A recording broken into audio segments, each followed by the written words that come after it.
Nous accueillons pour la deuxième audition de ce jour Monsieur Marc-Olivier Fogiel, qui est directeur général de BFM TV. Monsieur le directeur général, je vous remercie d'avoir répondu à notre convocation, d'être présent aujourd'hui, nous accorder du temps pour répondre à nos questions.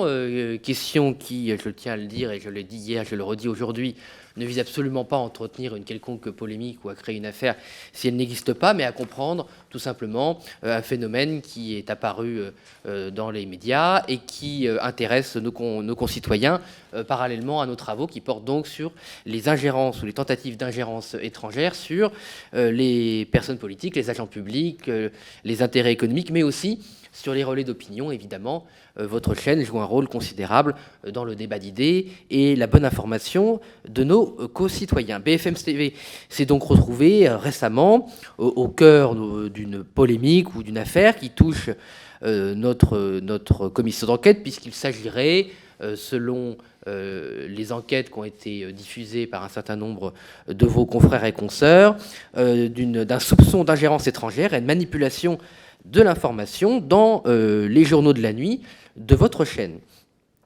Dès que ces soupçons ont été rendus publics, votre chaîne a ouvert une enquête interne, puis a procédé à un certain nombre de décisions disciplinaires contre le journaliste Monsieur M. Barki, que nous avons auditionné hier de manière publique, et puis ça a abouti à son licenciement. Je précise aussi que la commission d'enquête parlementaire n'est pas une substitution des autres organes judiciaires. Nous ne sommes pas la justice, nous ne sommes pas un tribunal des prud'hommes, donc nous n'ingérerons pas, c'est le cas de le dire, dans ce qui ne relève pas de nos compétences. Nous nous limiterons à faire notre travail, uniquement notre travail de parlementaire, à savoir éclairer l'opinion publique sur le phénomène d'ingérence, essayer de le comprendre et, suite à cette compréhension, suggérer des modifications législatives ou réglementaires qui pourraient s'avérer pertinentes. Vous avez d'ailleurs pu constater hier dans nos travaux, si vous avez eu le temps de les suivre, que nous n'avons à aucun moment voulu alimenter aucune forme de polémique ou de manipulation. À ce titre, par exemple, en tant que président de la commission, j'ai refusé la prise d'image ou de photos de M. M. Barki qui ne semblait pas convenir, à mon avis, au niveau et à la tenue de nos travaux. Cette audition, en revanche, est publique, elle n'est pas soumise à huis clos, donc elle est diffusée en direct. La vidéo sera disponible à la demande, elle est aussi ouverte à la presse et à tous ceux qui s'intéressent à nos travaux. Monsieur Fogiel, je vous laisserai d'abord la parole pour une quinzaine de minutes d'intervention liminaire sur ce que vous inspire cette affaire, les travaux de cette commission, les éléments que vous souhaitez porter à notre connaissance. Et ensuite, vous répondrez à nos questions, les questions de votre serviteur, de Madame la rapporteure et des commissaires présents qui souhaiteraient intervenir. Je vous rappelle, Monsieur Fogiel, qu'au titre de l'article 6 de l'ordonnance du 17 novembre 1958 relative au fonctionnement des assemblées parlementaires, les personnes auditionnées par une commission d'enquête doivent prêter serment de dire la vérité, toute la vérité, rien que la vérité. Aussi, je vous demande, Monsieur Fogiel, de lever la main droite et de dire « je le jure ». Je le jure. Je vous remercie et vous avez la parole pour votre propos liminaire. Merci, Monsieur le Président. Merci, Madame la rapporteure, Mesdames et Messieurs les députés, les commissaires. Je vais donc revenir, comme vous l'avez souhaité, sur les soupçons de manipulation de journalistes au profit d'intérêts étrangers, notamment en ce qui concerne donc cette affaire, entre guillemets, dite M. Barki ou BFM TV. Au risque de vous décevoir, je dois d'abord vous indiquer que je ne vais pas vous apporter d'éléments d'information concernant des accusations d'ingérence étrangère dans ce dossier, pour la simple raison que je n'en dispose pas. La raison pour laquelle nous avons écarté de l'antenne et de l'entreprise Rachid M. Barki, ce n'est pas pour des raisons d'ingérence étrangère dans le cadre donc, de ces journaux de la nuit, d'abord parce que nous n'avons pas les moyens de l'apprécier, nous ne sommes pas la justice, c'est la raison pour laquelle nous avons déposé plainte. Nous avons une attente importante, évidemment, autour de la plainte que nous avons déposée, mais si nous l'avons écarté de l'antenne, c'est parce que, et ça s'est établi, il a gravement manqué au processus de validation mis en place au sein de BFM TV, que je vais pouvoir vous décrire tout à l'heure, et donc c'est pour ces raisons-là et ces raisons seules qu'il a été écarté. Concernant l'ingérence potentielle étrangère, nous n'en avons pas la preuve la justice dira ce qu'elle a à dire. Comme vous, j'ai lu les enquêtes qui ont entouré cette affaire, mais en tout cas, en tant qu'entreprise privée, nous n'avons pas les moyens que la justice a, et donc ce n'est pas pour cette raison-là que Rachid Mbarki a été écarté de l'antenne. Pour commencer, si vous voulez bien, je vais vous raconter la chronologie des faits dans cette affaire et le traitement qui a été le nôtre et la raison qui a conduit à cette sévérité immédiate et exemplaire. Donc le 7 janvier 2023, Frédéric Mettezo, journaliste à Radio France que vous avez auditionné, m'a appelé. Il m'a indiqué donc depuis Israël mener une enquête sur une société locale proposant entre autres un service permettant de faire passer des informations dans les médias. Lui m'expliquant que tout ça était dans un cadre d'ingérence d'intérêts étrangers et que cette société qu'il avait infiltrée à ce moment-là, il me demandait la plus grande confidentialité, proposait notamment de passer des informations sur BFM TV. Vous imaginez notre stupéfaction, la mienne d'abord. Je lui ai demandé de m'en dire un peu plus, évidemment. C'était compliqué pour lui parce qu'il était en pleine enquête. Mais c'était suffisamment grave pour qu'il m'envoie un certain nombre de choses et il voulait savoir dans quelle mesure la chaîne était au courant, quelle était la chaîne de complicité éventuelle. Enfin, il enquêtait simplement et dans le cadre de l'enquête qu'il a publiée bien après, me donnant peu d'éléments d'information sur son enquête puisqu'il était dans le cadre de la confidentialité, il était infiltré et en revanche, il avait besoin d'un certain nombre d'informations. Pour pouvoir l'aider, puisque je ne voyais pas du tout à quoi il faisait allusion, je lui ai demandé de me donner des éléments d'information et il m'a communiqué 3 vidéos. Extraits de vidéos qui, selon lui, étaient problématiques et pour certaines d'entre elles, de ces 3 vidéos, qu'il avait vues dans le cadre de son enquête, puisque la société en question qu'il infiltrait lui avait montré ces vidéos comme des preuves qu'il pouvait faire passer des informations sur une chaîne d'information continue en France, la première, et il voulait savoir de quoi il en retournait. Il m'envoyait ces 3 vidéos. En les voyant, force de constater qu'elles n'avaient pas leur place à l'antenne. Certaines étaient d'ailleurs incompréhensibles pour le commun des mortels, en tout cas pour moi, qui ai la prétention de connaître l'information. Et en tout cas, elles n'avaient rien à voir avec notre ligne éditoriale. J'en ai pour preuve que sur les 20h30 d'infos en continu sur la chaîne, ces informations n'apparaissent que dans le cadre du journal de la nuit. Aucun autre rédacteur en chef, journaliste, présentateur de tranche n'a jugé utile de relater ces informations. Seul le présentateur du journal de la nuit, Rachid Mbarki, a pensé que c'était des informations qu'il devait porter à la connaissance de son public dans le cadre de son journal de la nuit. J'ai donc contacté Rachid Mbarki, lui demandé de venir me voir. Il est venu me voir le 11 janvier, donc 4 jours après. Je lui ai présenté les vidéos et lui demandé de quoi il en retournait. Comment ces informations étaient arrivées à l'antenne. Il m'a raconté d'abord qu'elle était immédiatement, qu'elle lui avait été proposée par ce qu'il m'a décrit comme un informateur. Et il m'a donné le nom de Jean-Pierre Dution, en me disant immédiatement que Jean-Pierre Dution lui avait proposé un certain nombre d'informations et qu'il était de son libre arbitre journalistique de les prendre ou pas. Et immédiatement, il a nié une contrepartie financière. Il m'a expliqué que ces informations étaient, selon lui, importantes pour l'antenne. Je l'ai écouté, je lui ai demandé, je lui ai dit pourquoi pas, mais qui est au courant dans la chaîne hiérarchique. Je vais vous décrire ensuite, évidemment, le processus robuste qui conduit à mettre une information à l'antenne à BFM TV. Là, en l'occurrence, il a donc été contourné, mais dans la mesure où il avait jugé que ces informations devaient être dans son journal, quel avait été le processus qu'il avait suivi pour faire valider ces informations. Là, il a été plus qu'évasif, puisqu'il m'a dit que la rédactrice en chef n'avait pas été au courant. Je vous décrirai comment, dans tous les cas, les rédacteurs en chef valident les informations qui passent à l'antenne. Et plus problématique, comme vous l'avez vu vous-même, il y avait un certain nombre d'images dans le cadre de ces informations qui venaient illustrer ce qu'il disait, des images qui n'apparaissent pas, qui n'ont pas été tournées par BFM TV et qui n'ont pas été achetées par notre cellule d'images. Toutes les images diffusées à l'antenne de BFM TV suivent un process. Soit elles sont dans une banque d'images, soit elles ont été tournées, soit on demande qu'on les achète.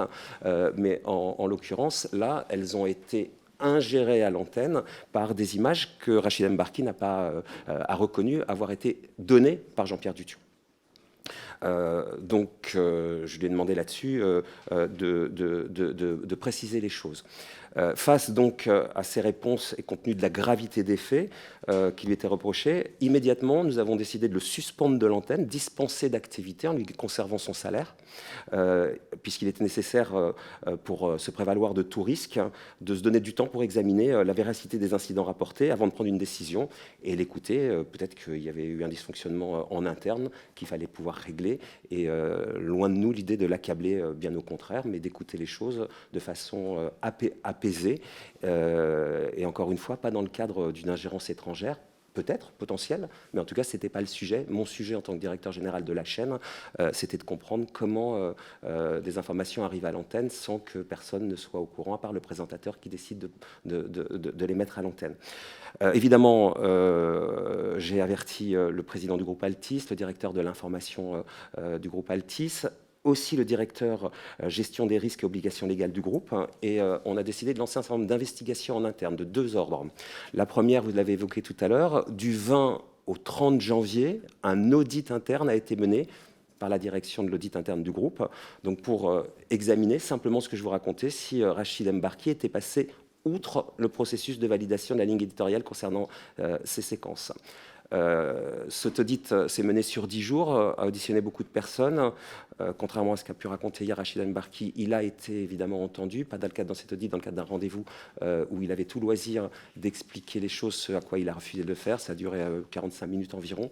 J'étais présent à ce rendez-vous en lui proposant de raconter et d'expliquer chaque séquence et chaque processus de mise à l'antenne. Cet audit a révélé que de 2021 à 2022, une douzaine de séquences, donc Frédéric Mettezo, comme je le disais, en avait repéré 3. L'audit a validé 12 séquences qui avaient contourné la chaîne de production habituelle. Des demandes pour arriver à l'antenne effectuées par Rachid Embarki, toujours à l'oral, modification ou ajout sans validation du rédacteur en chef dans un délai toujours très tardif, très proche du journal. Les conclusions de l'audit ont donc montré que Rachid Embarki avait sciemment contourné les processus internes que je vais encore pouvoir développer un peu plus tout à l'heure. Ça, c'était donc l'audit interne, a été mené, ce qui vous intéresse peut-être plus, mais c'est là-dessus que je serai décevant, une enquête interne menée de manière indépendante par la direction de la conformité afin de vérifier tout élément pouvant attester des faits de corruption passive. L'enquête interne, comme vous le savez, est soumise au secret. Je n'y ai personnellement pas participé pour qu'il n'y ait pas de sujet d'impartialité et de confidentialité lié à tout ça. Sur la base de ces investigations, la direction a décidé donc de mettre fin au contrat de Rachid Embarki, comme vous l'avez dit, le 21 février, après qu'il ait donc pu s'expliquer pendant quasiment 1 heure, mais il a refusé de le faire. Et le contenu de l'enquête nous a posé sur une question pour que nous saisissions la justice. Ça a été fait le 22 février 2023. Une plainte a été déposée au parquet pour savoir, ce qui vous intéressera plus et ce qui nous intéressera aussi, si oui ou non il y a une corruption passive dans le cadre de ce dossier, ce que nous sommes bien incapables de savoir, et ce qui n'est donc pas la raison pour laquelle Rachid Embarki a été écarté de l'antenne, a été licencié pour faute grave. Le respect du processus de validation, vous l'imaginez, et là ça rejoint vos travaux, est essentiel pour s'assurer que ne soient pas diffusées à l'antenne des informations dont l'origine n'est pas connue, n'est pas vérifiée. S'il est nécessaire de les accompagner, éventuellement d'y apporter des réserves. Nous avons des procédures robustes et des règles. Les règles, d'abord, pour un journal, la ligne éditoriale et l'intégralité des journaux sont validées intégralement par un rédacteur en chef en amont. Donc il y a un rédacteur en chef, un chef d'édition, qui avant la mise en antenne des journaux, valide l'ensemble des séquences. Évidemment, comme Rachid Embarki a pu vous le raconter hier, le journaliste est libre de ses textes, il a la compétence, il a la liberté éditoriale. En revanche, le contenu du journal est intégralement validé par le rédacteur en chef. Et si c'est bien son droit, puisque les présentateurs ne sont pas que présentateurs, interviennent dans le contenu du journal. S'il veut en modifier le contenu, il en a la possibilité, qu'après validation de la rédaction en chef, qui décide ou pas de la validation des séquences à ajouter. Encore une fois, pas des textes, mais des séquences à ajouter. Ce qui n'a pas été le cas dans les 12 séquences dont on parle. Donc la validation éditoriale s'est arrangée pour être contournée. La validation technique des séquences, là, il y a toute une chaîne qu'on a pu établir, comment ces séquences arrivent à l'antenne, parce que Rachid Embarki a demandé à des gens, au moment où justement il n'y avait pas de la rédaction en chef, de mettre une validation technique de ces séquences, mais sans aucune validation éditoriale de ces séquences.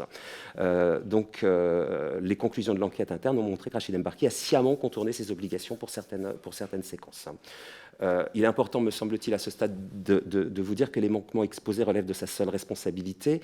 C'est un cas isolé, et évidemment, ça ne reflète pas le travail exceptionnel des 250 journalistes de BFM TV, auquel je tiens à réaffirmer devant vous, avec vigueur, tout mon soutien et ma confiance. Ces 250 journalistes qui, quand ils sont arrivés à BFM TV, reçoivent une charte de déontologie très précise, qui leur a été d'ailleurs réenvoyée en 2020, et d'ailleurs, Rachid Embarki était destinataire une nouvelle fois de cette charte, qui par ailleurs est présente sur notre site internet, donc c'est quelque chose de très précis, de connu de tous, et qu'on ne peut pas méconnaître. Voilà, ça fait 3 ans et demi que je suis à la tête de BFM TV. Je travaille au quotidien donc au sein de cette rédaction et avec cet ensemble de journalistes, et je peux attester ici donc de la rigueur, du respect des règles déontologiques pour garantir la meilleure information possible, en tout cas notre crédibilité. Pour conclure, rechercher et recueillir des informations, c'est donc le cœur de notre métier. Il est aussi important de les vérifier, de les recouper. C'est la différence entre le journalisme et la communication. La matière première dont nous traitons, ce sont des faits. Quelle que soit l'interprétation que tentent de leur donner leurs sources, nous devons absolument veiller à ne pas plier à cette influence, ne pas donner des significations à ces faits qu'ils n'ont pas forcément. Plus encore, on doit veiller à ne pas laisser s'immiscer dans le travail de journalistes, c'est-à-dire l'analyse, l'appréciation, la hiérarchie, une quelconque ingérence. L'ingérence, pour nous, c'est évidemment le contraire, c'est la négation du journalisme. Un mot encore sur nos outils qui nous permettent de faire notre travail le mieux possible et lutter contre la manipulation de l'information. On a tout un process pour donner des informations à l'antenne de double, voire de triple check des sources. On a une cellule de fact-checking. Il arrive d'activer une cellule de fact-checking vidéo, notamment pour l'Ukraine, pour vérifier que les images qui nous arrivent soient des images pas manipulées, et une formation pour apprendre à fact-checker et proposer régulièrement, et un certain nombre de journalistes de la rédaction, indépendamment de cette cellule de fact-checking, y participent.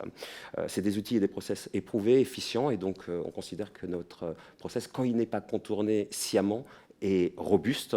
Pour conclure, BFM, vous l'avez compris, est victime dans cette affaire. C'est la raison pour laquelle nous avons agi rapidement, avec sévérité, et que nous avons déposé plainte. Et je suis maintenant disponible pour répondre à vos questions.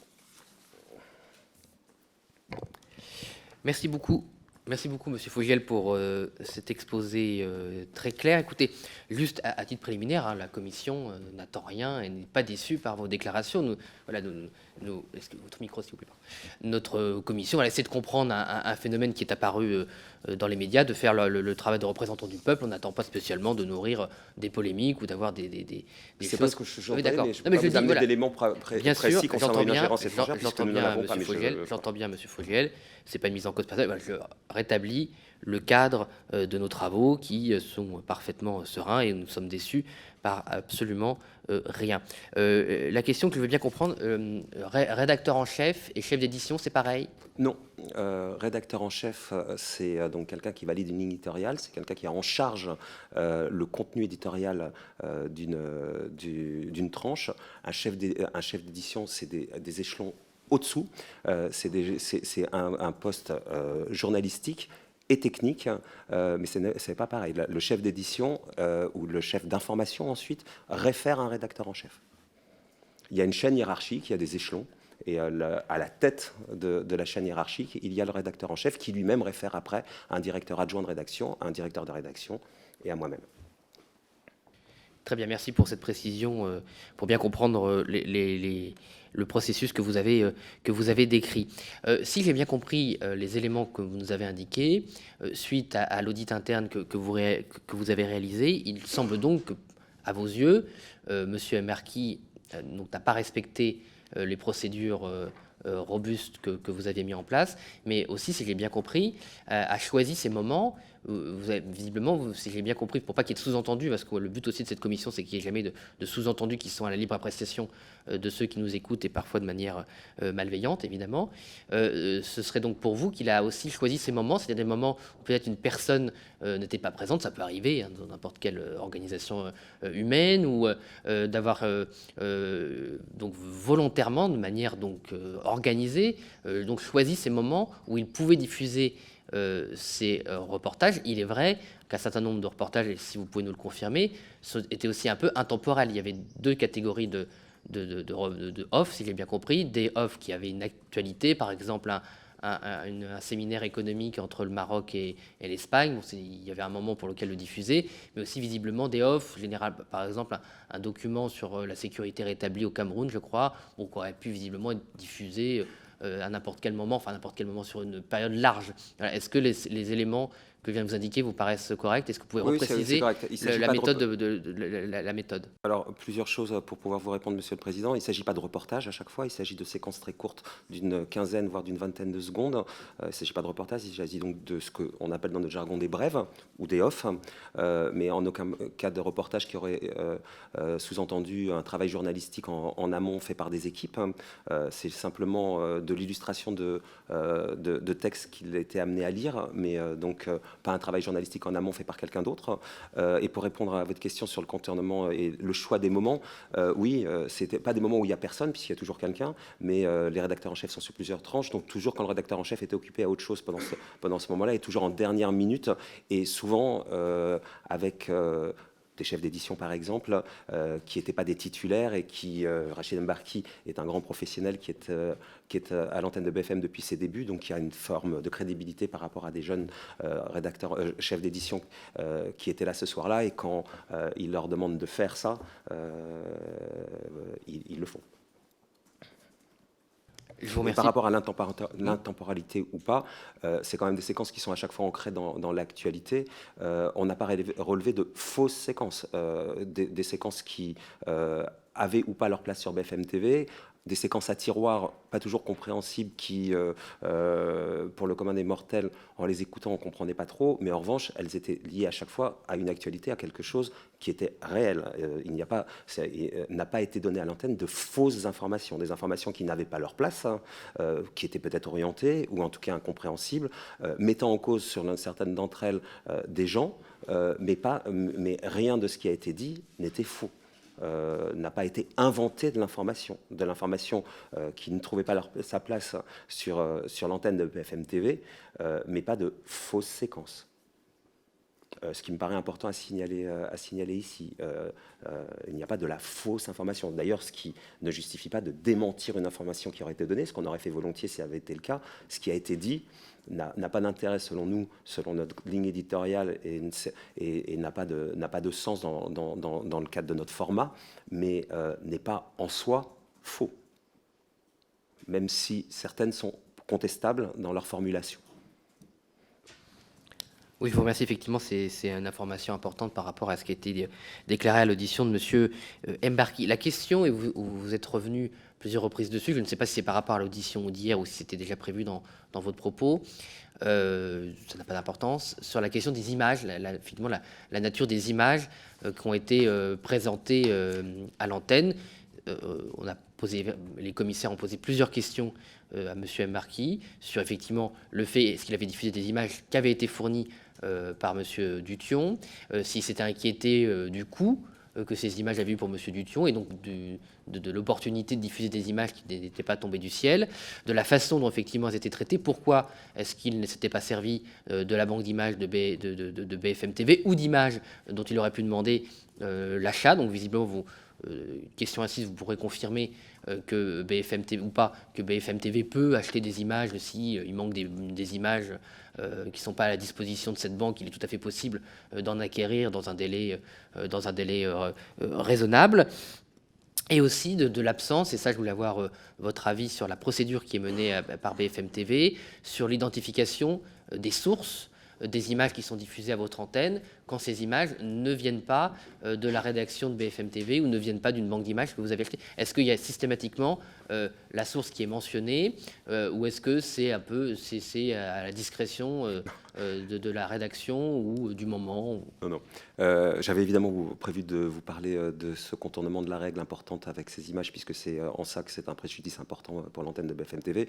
Le fait de contourner les règles sur des images, j'ai pas attendu l'audition d'hier pour le stipuler, puisque c'est dans la lettre de licenciement de Rachid Membarki. Ces images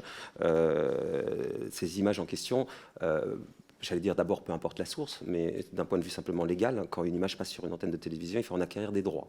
Donc, on ne passe pas des images, même par exemple, je prends un exemple d'actualité d'aujourd'hui, si on découvre par exemple sur Twitter des images de manifestations qui nous semblent intéressantes, on ne passe pas ces images comme ça, au-delà de la question déontologique qui nous importe d'abord, mais elles ne nous appartiennent pas, ces images. Donc, si on voulait le faire, il faudrait contacter la personne qui les publie, lui demander l'autorisation et éventuellement les lui acheter. Donc les images mises à l'antenne dans le cadre des séquences problématiques, pour certaines d'entre elles, puisque certaines sont illustrées par des images que l'on avait, puisque c'est des images prétextes, d'autres ont été mises à l'antenne de façon délibérée, puisqu'il n'existait pas d'images chez nous pour illustrer. Ces images ont été rajoutées par Rachid Membarki, et nous avons la preuve, dans le cadre de l'audit, qu'elles ont été fournies par Jean-Pierre Dution. Donc ça, c'est la première chose. Je ne pense pas avoir répondu complètement à votre question. Oui, plus globalement, les images qui vont à l'antenne de BFM TV, nous avons une cellule documentation, une cellule, ce qu'on appelle Newscord. Et donc, l'ensemble des images qui vont à l'antenne de BFM TV, sans aucune exception, sont toutes certifiées, de temps en temps d'ailleurs par la cellule de fact-checking que nous montons par moment quand nous avons des doutes. Mais aucune image n'arrive à l'antenne de façon fortuite et sans savoir d'où elles viennent. Et quand nous avons des doutes, par exemple, ça s'est passé sur la guerre en Ukraine, où il y a eu des mises en scène organisées dans le cadre de la riposte ukrainienne, et nous précisons en quoi nous pensons qu'elles ont un sens journalistique de les diffuser, en émettant les doutes sur une éventuelle reconstitution des scènes, en l'occurrence à l'époque par l'armée ukrainienne. Donc il nous arrive de diffuser des images comme celle-là pour lesquelles nous avons des doutes sur la véracité du moment, mais nous l'expliquons parce que c'est un sens journalistique. Donc voilà. Mais donc pour répondre à votre question, oui, c'est pas une télé artisanale, hein, c'est une rédaction qui compte 250 journalistes et des cellules de documentation ou de Newscord qui sont des journalistes, hein, qui comptent une vingtaine de journalistes dédiés qu'à ça. Je vous remercie. Ma dernière question avant de faire tourner la parole, sur le cas de ce monsieur Dution. Donc, est-ce que vous le connaissiez? Est-ce que vous aviez déjà entendu parler de son rôle de lobbyiste dans la formation française? Est-ce que c'est un nom qui vous disait quelque chose, ou est-ce que vous l'avez, et c'est une question ouverte, hein, c'est pas du tout une question piège, je le tiens à le préciser, ou est-ce que c'est la première fois que vous entendiez parler de Monsieur Dution et du rôle qu'il aurait pu avoir auprès de Monsieur Membarki? Personnellement, c'est la première fois que j'en ai entendu parler. Ce n'est pas le cas de la rédaction de BFM TV. Moi, je suis là depuis 2019, mais dans le cadre du printemps arabe, au tout départ, et c'est comme ça qu'il s'est fait connaître, comme il a été utilisé en tant que fixeur au tout début en Syrie, très peu de temps, mais c'est un nom qui n'était pas totalement étranger pour certains journalistes qui avaient déjà eu affaire à lui dans le passé très lointain. Mais donc, comme fixeur de vos équipes d'envoyés spéciaux. Comme de beaucoup d'équipes à l'époque, en 2013, oui, me semble-t-il. Mais pas comme fournisseur, comme source d'information. Jamais. Je vous remercie. Madame la rapporteure. Après, moi, je ne le connais pas personnellement, à part peut-être que dans les informations qu'il est amené à proposer, comme d'autres, dans le cadre de l'influence, des choses peuvent peut-être nous intéresser, j'en sais rien. En tout cas, un travail journalistique doit être fait derrière et recoupé. Et je ne veux pas discréditer ce monsieur que je ne connais pas a priori, mais peut-être que dans les informations qu'il est supposé proposer, éléments d'information, des choses peuvent être intéressantes, j'en sais rien. En tout cas, je ne veux pas le discréditer a priori. Je vous remercie. Madame la rapporteure, votre micro, s'il vous plaît. Merci, Monsieur le Président. Monsieur Fogiel, merci pour les explications que vous nous avez données. Nous comprenons donc un peu mieux, je crois, en tout cas votre point de vue sur les étapes très précises des process de validation, tant pour les images que pour le choix des sujets, et cela vaut donc également pour les off, qui sont évidemment des petits sujets, si je puis dire, qui ne donnent pas lieu à des reportages de nature journalistique, qui sont un autre type de format, peut-être voilà, plus resserré et plus court, et donc susceptible de venir en fin de journal, et peut-être à certains égards considéré comme étant de moindre importance, mais qui néanmoins... Voilà, justement, parce que je rebondis par rapport à une expression qui avait été employée hier. Moindre importance parce qu'il peut y avoir des offres très importants et qui viennent en début de journal. C'est pas une information de deuxième classe qu'on mettra à la fin pour égayer un journal. C'est simplement, c'est pas particulièrement développé, mais ça ne dit rien de l'importance de l'information. Ça le dit dans le cadre de ce journal, la façon si on le traite sur la longueur ou pas, mais rien de l'importance de l'information qui est donnée. Il y a des offres qui peuvent être légers et qui sont des fins de journal. D'ailleurs, une des séquences, en l'occurrence reprochée, est celle-là, puisque on parle d'un hôtel à Madagascar qui a reçu le prix du meilleur hôtel du monde ou quelque chose comme ça. Et donc, Rachid Mbarki termine son journal avec cette information qui n'est pas particulièrement problématique, mais qui ne nous semble pas très importante. Mais bon, celle-là n'a pas une importance. Il y a des offres qui apparaissent beaucoup plus tôt dans le journal, mais qui ne sont pas développées, mais qui ne sont pas des séquences anecdotiques ou plus légères. Merci. Oui, juste, non, Monsieur Fogiel, juste très important pour la comme bonne précision. compréhension de nos travaux, de ceux qui sont notamment à l'extérieur de la séance, il faut bien que l'intervenant ait bien fini sa question de manière... Non, et voilà, et vous ne pouvez pas m'interrompre, même si vous en avez envie, et là, voilà, c'est un peu la spécificité des assemblées. La parole est un peu plus lente que sur un autre endroit. Voilà. Donc, il faut bien que... la question du commissaire soit bien clairement achevée pour que vous puissiez reprendre la parole. Et même si j'étais très procédurier, ce que je ne suis pas, il faudrait même qu'entre les deux, je vous redonne la parole. Donc vraiment, pour la clarté de l'audition, laissez bien, Madame la rapporteure ou d'autres commissaires, bien finir leurs questions. Surtout, vous êtes une personnalité, donc ne sous-estimez pas l'importance que vous avez. Bien, ces précisions ayant été apportées, mais voilà, ce que vous dites s'agissant du statut et de l'importance, entre guillemets, des off est tout à fait, je pense, essentiel pour comprendre un certain nombre de choses et qui n'ont absolument pas, dans leur conception, dans leur passage à l'antenne, à échapper en aucune manière au process de validation mis en place, tant pour les images que pour les textes, bien évidemment. Vous nous avez dit donc les différentes investigations avaient permis de révéler 12 off qui pouvaient, à certains égards, j'essaie de reprendre vos formules, peuvent être contestables dans leur formulation et n'avaient rien à voir avec la ligne éditoriale. Est-ce que vous pouvez nous en dire un tout petit peu plus? Alors moi, je n'avais pas connaissance, j'avoue, de 12 sujets. On en a esquissé quelques-uns, mais je n'ai pas le panorama complet des 12 sujets ou des 12 off. Et pouvez-vous nous dire en quoi ces sujets ou ces off sont contestables dans leur formulation, n'ont rien à voir avec la ligne éditoriale de BFM TV et ce qu'est la ligne éditoriale de BFM TV? Tout d'abord, je m'excuse de vous avoir interrompu, on ne se refait pas, mais j'essaye de faire des efforts pourtant. Concernant donc ces 12 séquences en elles-mêmes, en quoi elles sont pas dans la ligne de BFM TV. D'abord, en quoi elles sont contestables, c'est que quand on écoute un certain nombre d'entre elles, on ne comprend pas le sens de ce qui est. On comprend le début de l'information et ensuite il y a des références à des gens, notamment pour une d'entre elles, un blogueur britannique notamment, où on ne saisit pas. Le propre du journalisme, c'est plutôt d'être un intermédiaire pour essayer de faire passer une information et faire comprendre une information. Là, c'est précisément l'inverse. Et notamment dans les off, c'est très compliqué un off, en fait, puisque c'est comme une brève dans un journal, on a l'impression que c'est rien. Au contraire, ça demande un effort particulier, puisqu'il faut synthétiser encore plus une information et qu'elle soit compréhensible à tous. Là, l'effet de certains de ces off était inverse. il y a des références que le commun des téléspectateurs ne peut pas saisir, ne peut pas comprendre.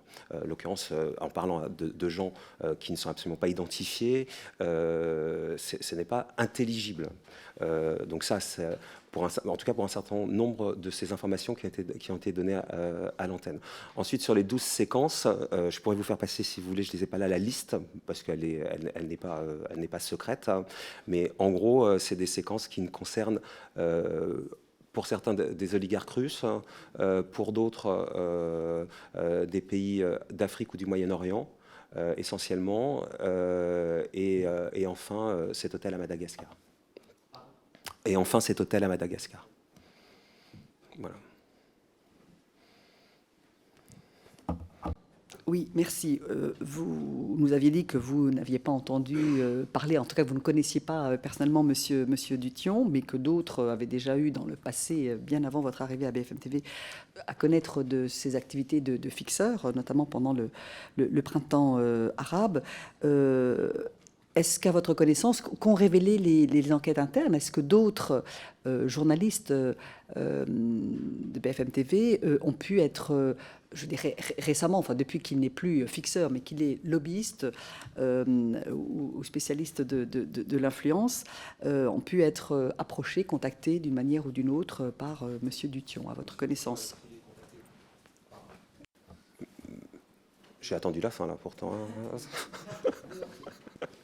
Monsieur Duthon a essayé de contacter d'autres journalistes de BFM TV après le départ de Rachid Mbarki, puisque ces journalistes me l'ont signalé, mais aucune information n'a été donnée à l'antenne par son intermédiaire. Mais oui, Monsieur Duthon, une fois que Rachid Mbarki a été écarté de l'antenne, a contacté d'autres journalistes de BFM TV pour leur proposer d'autres types, entre guillemets, d'informations qui n'ont pas suscité leur intérêt, retenu leur intérêt.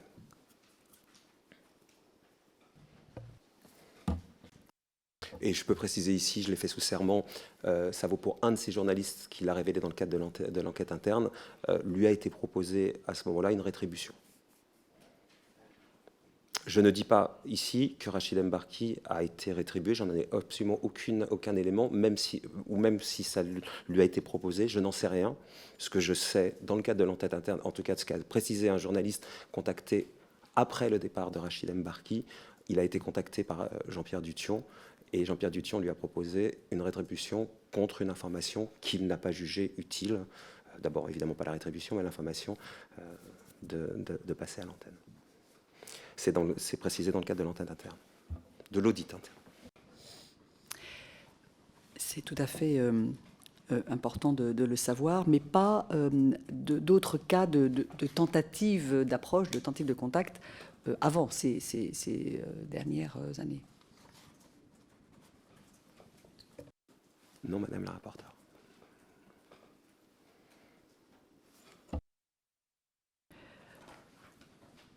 Compte tenu du sujet qui intéresse notre commission d'enquête, les risques d'ingérence étrangère dans la sphère politique ou dans la sphère médiatique, de manière générale, est-ce qu'il y a, par-delà la charte de déontologie, etc., une sensibilisation, une formation dispensée régulièrement à l'intérieur de BFM TV, par exemple, aux journalistes sur les risques d'ingérence étrangère, particulièrement manipulation, deepfake, images, etc., tronquées ou manipulées. Ça, on conçoit très bien que ça fasse partie des formations et des sensibilisations dispensées, mais sur le risque d'ingérence étrangère, particulièrement.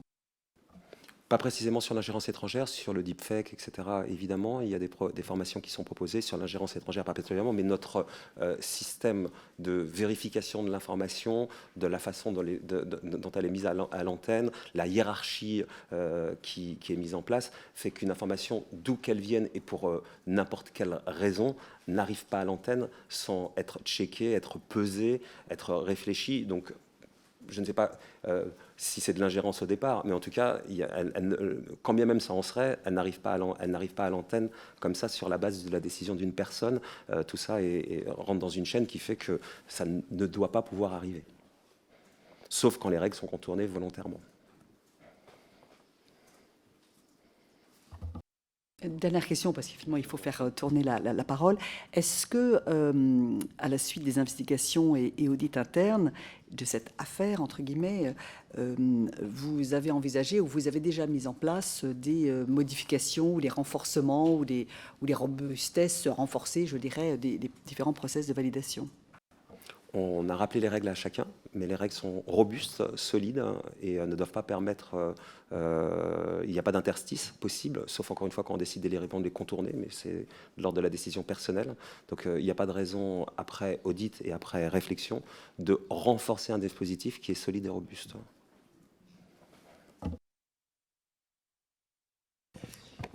Merci Madame la rapporteure. Madame Colombier. Oui, j'imagine que, en plus de vos reportages, j'allais dire internes, réalisés en interne, vous avez bien sûr ce que j'appellerais peut-être des informateurs ou d'autres lobbyistes. Enfin, ça ne semble pas du tout aberrant. Donc, est-ce que, dans ce cadre-là, est-ce que, bon, vous n'êtes peut-être pas là depuis tant d'années, mais je veux dire, est-ce qu'il arrive, est-ce qu'il peut arriver que certaines personnes puissent être rémunérées pour une information qu'ils vous donnent, qui passerait ensuite à l'antenne, même sans que ce soit quelque chose... mais que vous le sachiez, voilà, pas de façon anonyme. Donc là, si j'ai bien compris la question, c'est l'inverse. C'est pas un journaliste qui serait rétribué pour passer une information, mais c'est un informateur qu'on aurait payé pour qu'il nous donne une information. La charte de déontologie est très claire. C'est impossible. Nous n'achetons pas d'informations. Je peux prendre un exemple récent et précis. Par exemple, dans le cadre de cette affaire dite Palmade, un informateur nous a appelé, nous a proposé de nous donner des images compromettantes. Nous ne l'avons et demandé à être rétribué pour ça. Évidemment, nous ne l'avons pas fait.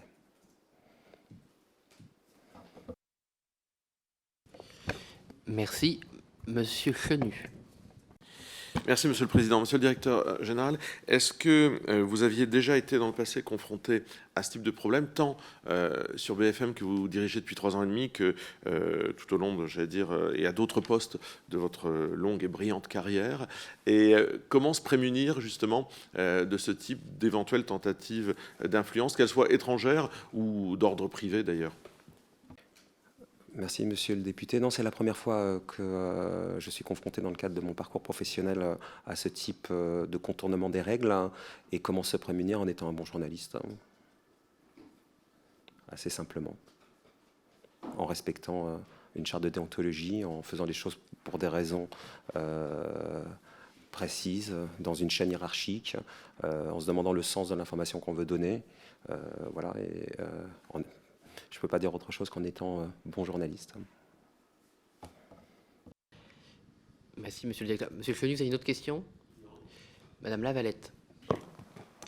Merci, Monsieur le Président, Madame la rapporteure, Monsieur le Directeur Général. Bon, j'arrive un peu après la bataille, mes collègues ont déjà posé pas mal de questions, mais c'est vrai que je me demandais comment est-ce qu'un présentateur, effectivement, a les moyens techniques de rentrer dans la machine ces documentaires. Alors, je pense que vous avez un peu répondu en disant que finalement, il avait une certaine autorité naturelle qui faisait que quand il disait à quelqu'un de le dire, on le faisait parce que c'était lui.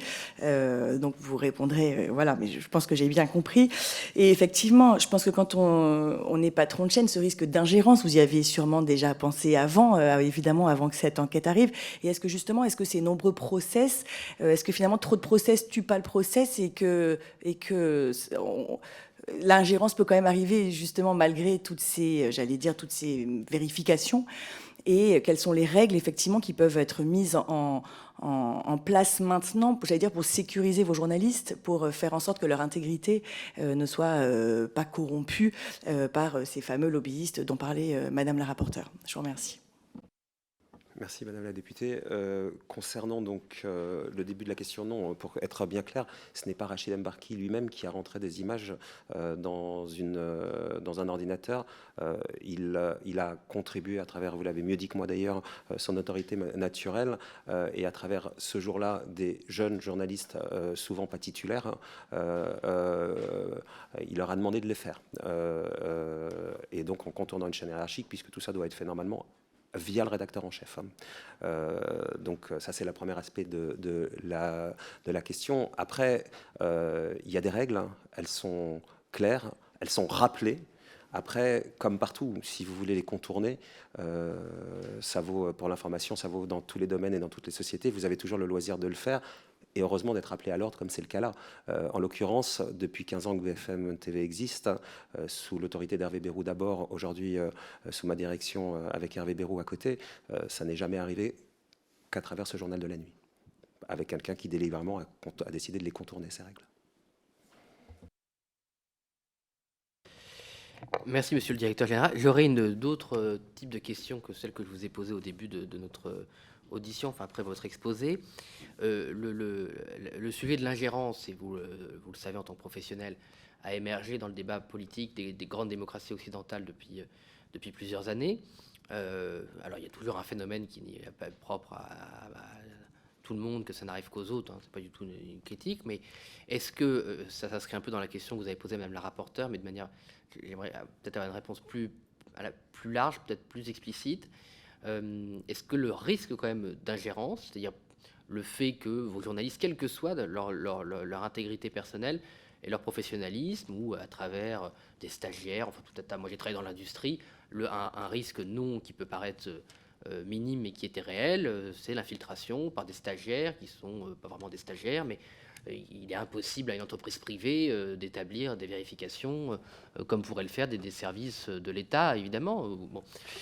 Donc, est-ce que le risque d'ingérence, voilà, au-delà du fait que vous en parlez à l'antenne et que c'est un sujet dont on parle, est-ce que vraiment et sincèrement, c'est un sujet qui préoccupait votre rédaction, qui, au-delà de la charte de déontologie qui existe et des procédures dont vous avez parlé, a été intégré? Est-ce que ça a été amené à rajouter des étapes, à rajouter des process de vérification, que ce soit dans votre travail éditorial, journalistique, ou que dans vos procédures ressources humaines?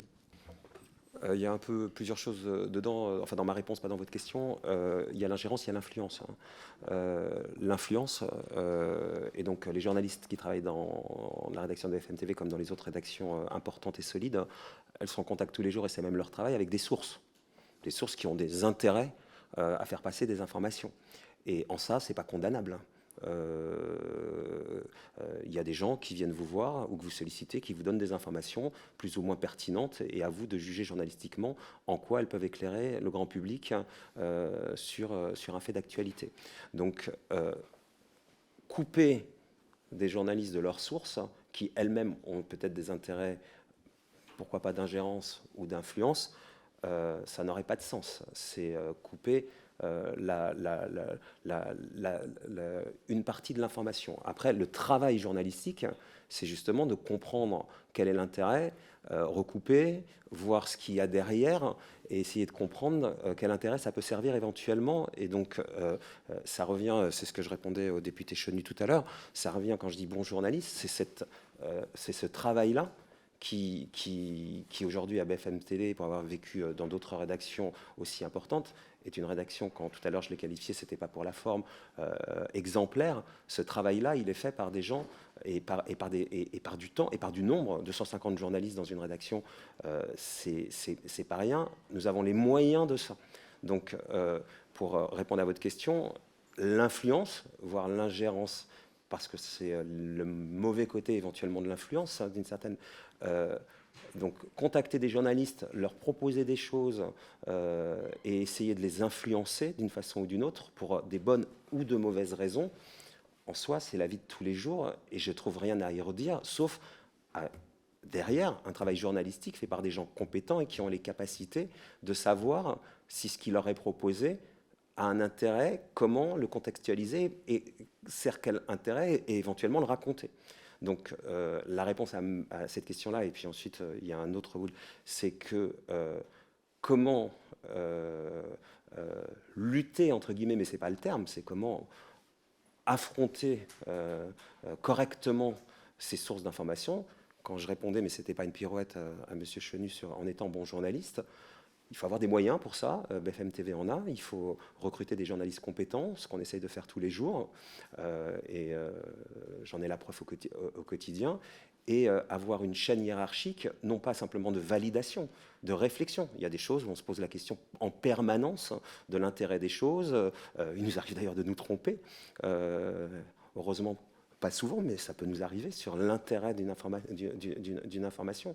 Donc, c'est l'ensemble de cet écosystème qui est robuste, qui permet de lutter contre la mauvaise influence, voire l'ingérence. Ensuite, par rapport à ce que vous dites, l'infiltration dans une rédaction d'éléments qui auraient été télécommandés de l'extérieur, le process de recrutement fait que on n'est jamais à l'abri d'une erreur, mais ça n'arrive pas. Après, si vous parlez d'un stagiaire, le stagiaire, il n'a pas accès à l'antenne, il n'a pas, enfin, le système que je vous décris fait que, quand bien même un stagiaire aurait été, ça, je ne crois jamais arriver, mais en tout cas, il n'aurait pas la liberté d'influer sur la ligne éditoriale de la chaîne. La structure est suffisamment solide, hein, pour que ça ne puisse pas arriver.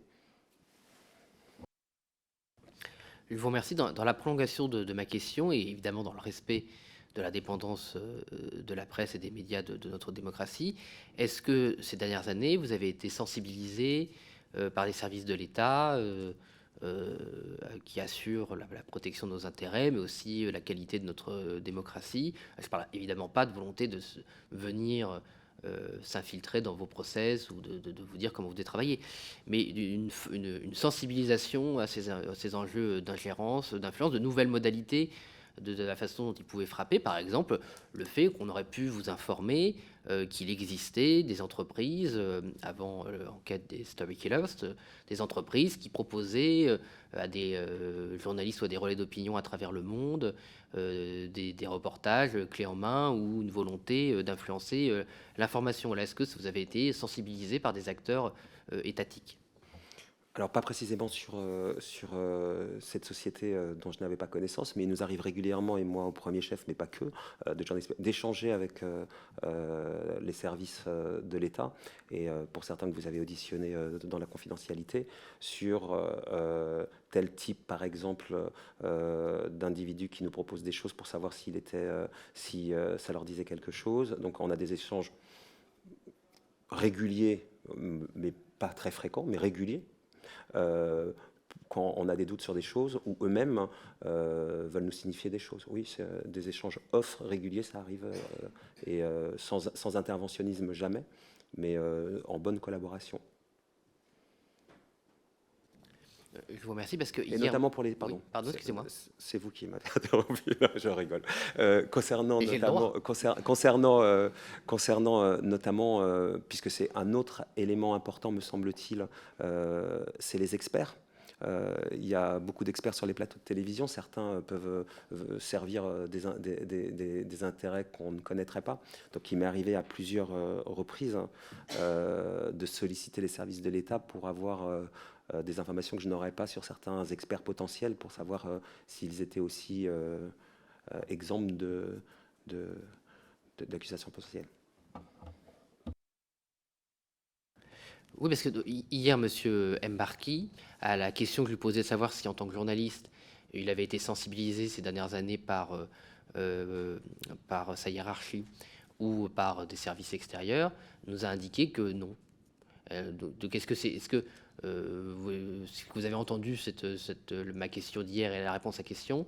Donc, ma question, c'était un peu similaire à celle que je vous ai posée, sauf que c'est son point de vue d'employé de BFM TV et de journaliste français, donc de savoir s'il avait été sensibilisé. Donc, vous, de votre point de vue aussi de manager, de dirigeant, est-ce que vous avez l'impression, ces dernières années, compte tenu de la menace grandissante d'ingérence quelle qu'elle soit, ou de tentative d'ingérence, est-ce que vous avez en interne, au-delà de la charte de déontologie dont vous avez déjà parlé et des processus robustes que vous avez établis, est-ce que vous avez dit on va resensibiliser nos journalistes à ce risque, on va les informer peut-être de nouvelles formes de risques?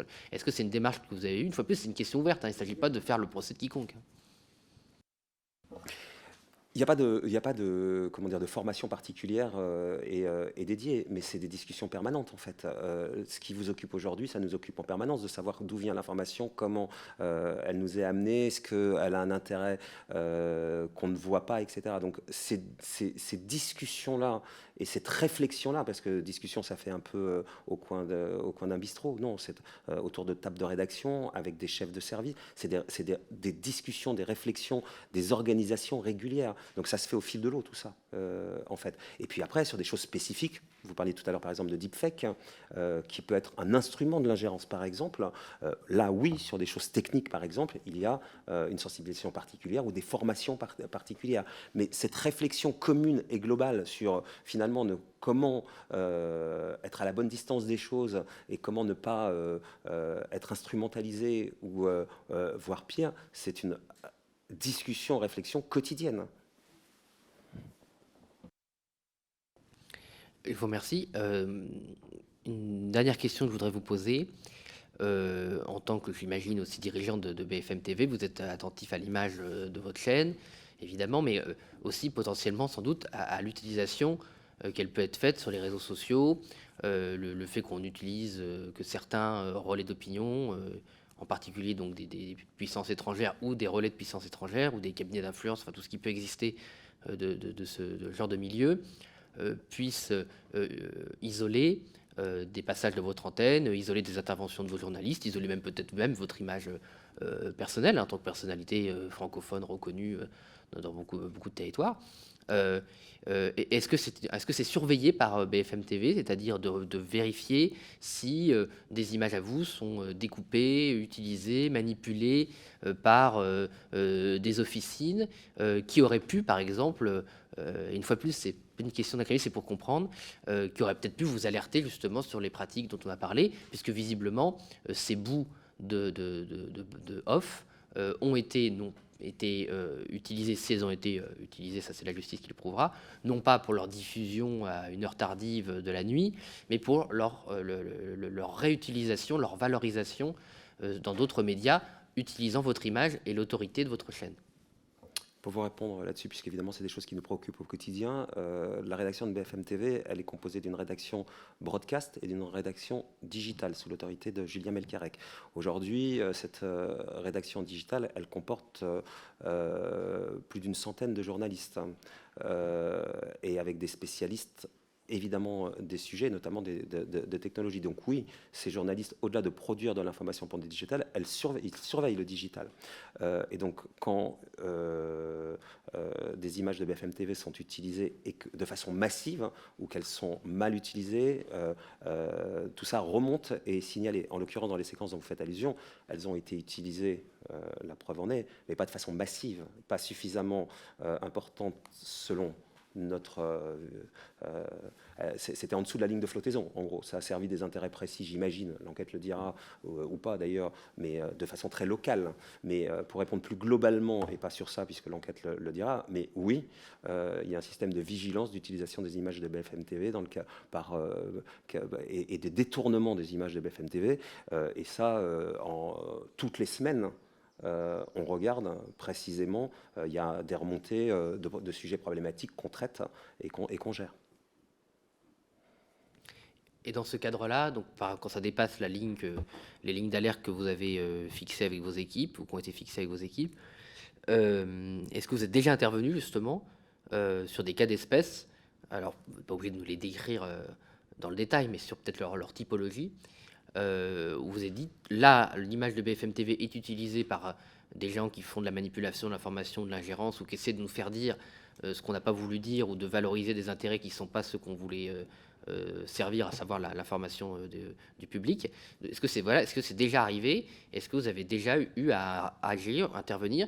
Et question subsidiaire, est-ce que parfois la manipulation était telle que vous l'avez signalé au service, dans le respect évidemment de la confidentialité de vos échanges, que vous avez signalé au service avec qui vous êtes en contact de manière informelle? Pour répondre à la fin de votre question, non. Ça n'a pas été. Toutes les fois précédentes, oui, mais d'ailleurs, il suffit de regarder ou le site ou notre site Twitter. Quand ça devient préjudiciable, déjà sur notre site ou sur nos réseaux sociaux, on réembed nos images ou la façon dont elles ont été utilisées. Pardon ?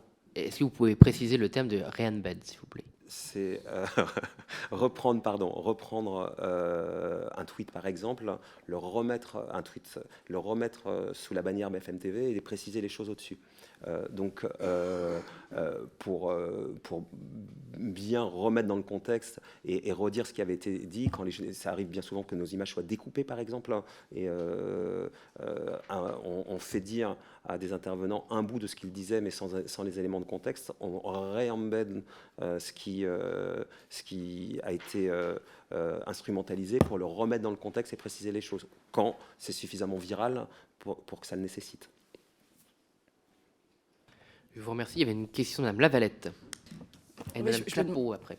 Merci, Monsieur le Président, Madame la rapporteure, Monsieur le Directeur général. C'est vrai que je me posais un peu la question du coup sur l'après, sur quel est votre état d'esprit maintenant, sur voilà, quelle est la réflexion. Déjà, est-ce qu'il y a une réflexion qui est menée sur savoir, dans cette guerre de l'information, notamment typiquement avec la guerre en Ukraine, est-ce que voilà, vous voyez les choses de façon un peu différente maintenant que cette affaire est arrivée? Est-ce qu'il y a des process, par exemple, qui vont être mis en place? Est-ce que vous, voilà, crin échaudé, crin l'eau chaude, chat.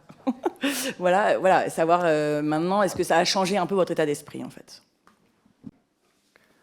Ça n'a pas changé notre état d'esprit parce que la vigilance, on pense l'avoir toujours eue. Donc on a rappelé chacun à sa vigilance et on l'est comme d'autant plus. Mais non, on n'a pas, comme je vous le disais tout à l'heure, pas par principe, après avoir vérifié notre façon de fonctionner, on n'a pas jugé utile de devoir renforcer des choses qui nous semblent solides et robustes. Après, on a rappelé à chacun à sa vigilance. Je vous remercie. Madame Clapeau. Merci, Monsieur le Président, Madame la rapporteure, chers collègues. Monsieur le Directeur général, je vous prie de m'excuser d'avance si je repose une question qui a déjà été posée parce que je n'ai pas pu assister à la totalité. En vous écoutant, je me disais que vous, comme tout un chacun, vous êtes soumis à des injonctions contradictoires. Vous êtes sur un média qui doit remplir 24 heures sur 24 une antenne, des réseaux sociaux, être le premier. Vous avez des objectifs d'audience, aussi parce que vous avez un modèle économique qui est basé sur la publicité. Et vous avez aussi comme injonction le rapport à vos invités que vous avez expliqué, et puis le fait d'éviter un incident, on dirait un accident industriel. Donc pour moi qui ai une carrière dans l'industrie, je suis sensible à ce que vous avez dit sur les processus, sur les chartes, etc.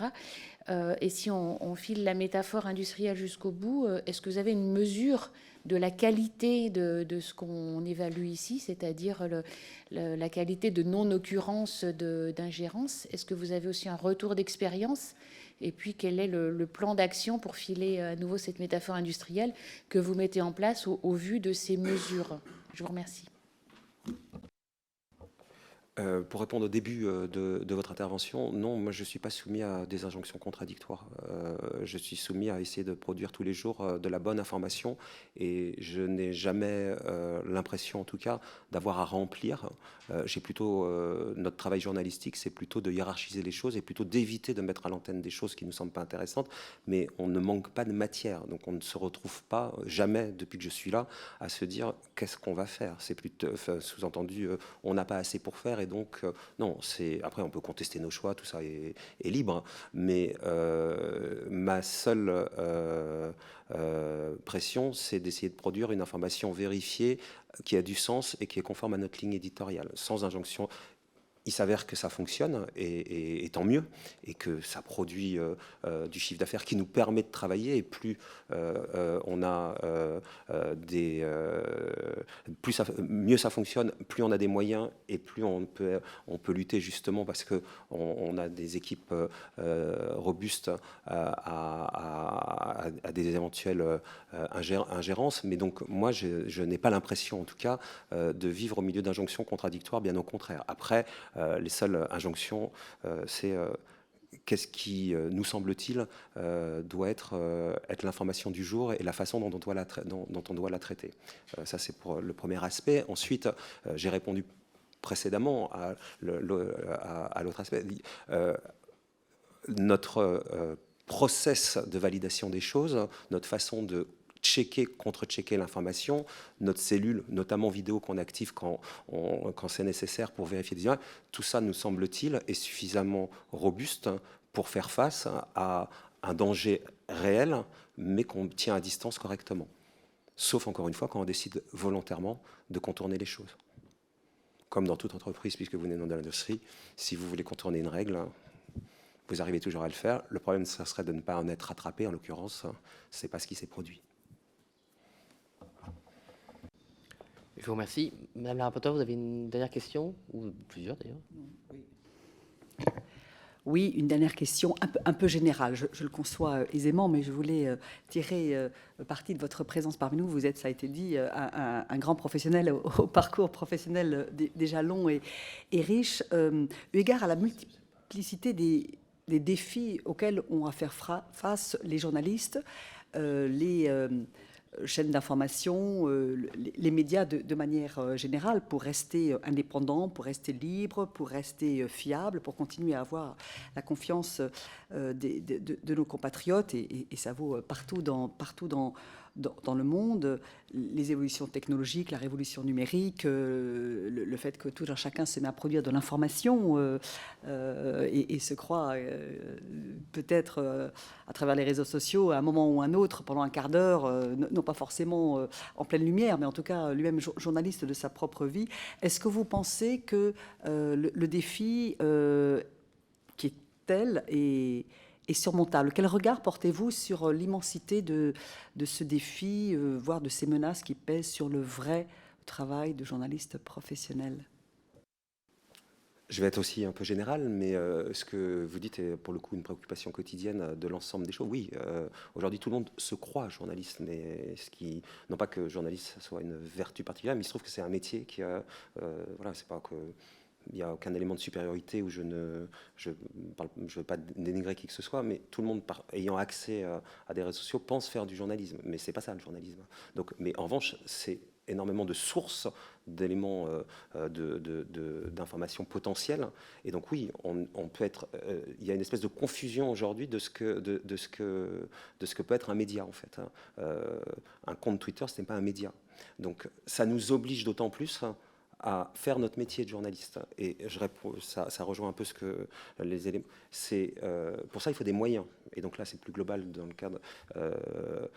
mais une rédaction nombreuse, solide, hein, ça permet ça. Et ça permet justement de marquer la différence et d'essayer d'affirmer ce qu'on est. Et alors, tout ça est compliqué, hein, puisque la défiance à l'égard des journalistes, elle est importante. Peut-être qu'on a une part de responsabilité. Enfin, c'est une réflexion. Enfin, en tout cas, on ne s'exonère de rien. Mais en tout cas, oui, le défi, il est important. Et les moyens sont importants, et dans un moment où c'est compliqué pour certains médias, où il y a une précarisation du métier, etc. Oui, j'ai la chance de travailler pour un groupe qui nous donne des moyens jusqu'à là, aussi parce que c'est une chaîne qui fonctionne, mais quand aujourd'hui, par exemple, nous pouvons nous appuyer sur les antennes locales de BFM en région, et que depuis 4 ans, que 10 chaînes ont été lancées, 200 journalistes ont été engagés en région, tout ça, ça permet justement de répondre à la problématique que vous décrivez. Merci beaucoup. Moi, j'aurais aussi une dernière question généraliste en tant qu'aussi professionnel des médias, journaliste, avec la carrière que vous avez, et aussi le rôle particulier que vous avez comme première chaîne d'information en continu, quel est votre sentiment, vous, sur le risque ou la réalité de l'ingérence étrangère en France? On va se concentrer sur le politique pour ne pas être trop large, pas déborder sur l'économie, mais aussi en comparaison avec la connaissance que vous avez de ce qui s'est passé aux États-Unis, de ce qui peut se passer avec d'autres polémiques dans d'autres démocraties.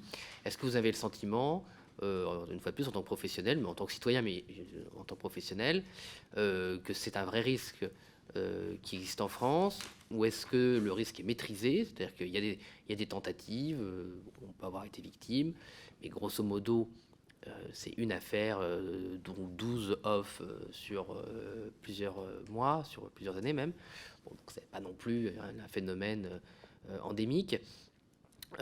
Et d'une manière générale, aussi comme connaisseur du paysage politique français, est-ce que vous avez l'impression que le paysage politique français est soumis à une forme d'ingérence, ou vous avez l'impression que par rapport à d'autres démocraties, ça se passe, c'est pas spécialement un sujet, non pas que ça n'existe pas, mais en tout cas qu'on n'est pas dans la situation que vos journalistes peuvent étudier ou analyser et partager avec les Français dans d'autres démocraties, ou est-ce que vous n'avez pas assez d'éléments pour conclure quoi que ce soit?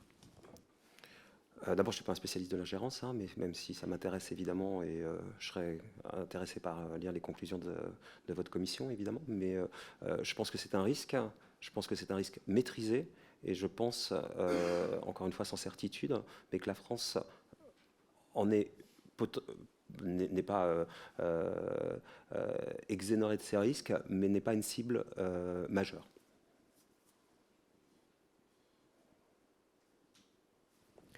Je vous remercie. Écoutez, chers collègues, je vous remercie pour d'avoir assisté à cette audition, pour votre question et votre travail. Monsieur le directeur général, je vous remercie du temps que vous avez consacré à notre commission, de la précision, de l'exhaustivité des réponses que vous avez apportées, de votre patience aussi par rapport à certaines de mes remarques, mais c'était pour la bonne tenue de cette commission. Ça n'a absolument aucune incidence personnelle. Je remercie aussi les services de l'Assemblée pour cette matinée. La séance est suspendue et nous nous retrouvons à 15 h pour notre prochaine audition. Je vous remercie. La séance est suspendue.